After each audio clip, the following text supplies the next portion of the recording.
You are standing at the door with your gym bag already packed. You look at it for 3 seconds, then you set it back down. Nobody saw you decide. You barely saw yourself decide. One moment you were going, and the next moment, something in you had already chosen not to. What actually happened in that gap? It felt like a choice. It was not.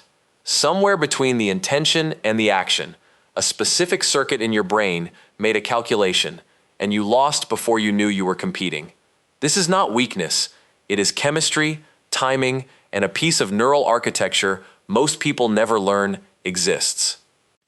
In the late 1960s, psychologist Martin Seligman ran an experiment that would define the next 50 years of research on giving up. Dogs exposed to unavoidable discomfort, again and again, eventually stopped trying to escape, even when escape became possible. He called it learned helplessness.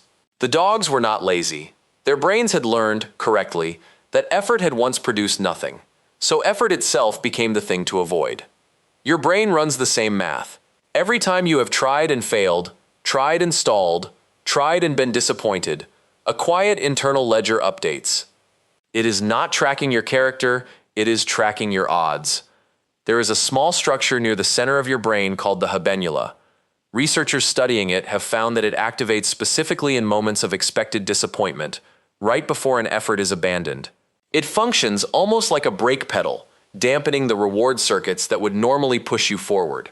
When your brain predicts that the outcome will not be worth the cost, the habenula fires, motivation drops, and you feel the wave of not wanting to anymore. That wave is not random. It is a prediction being enforced in real time. Here is the part that changes everything. The prediction is based on old data. Your brain is not evaluating this gym bag, this attempt, this version of you. It is running a shortcut built from every previous time effort did not pay off and applying it to a moment that has not happened yet. Psychologist Roy Baumeister found something related when he studied willpower directly.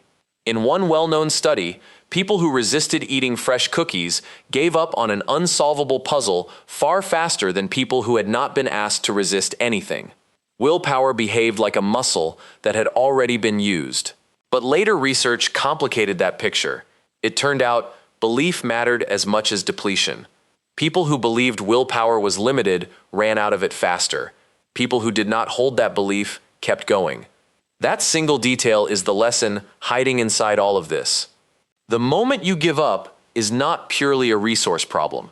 It is a prediction problem, shaped partly by a story you are telling yourself about how this always goes. You cannot argue with the habenula directly, but you can change what data it is working from. Small completed actions, even trivial ones, retrain the prediction. Finishing one page, making the bed, walking to the end of the block instead of the whole route.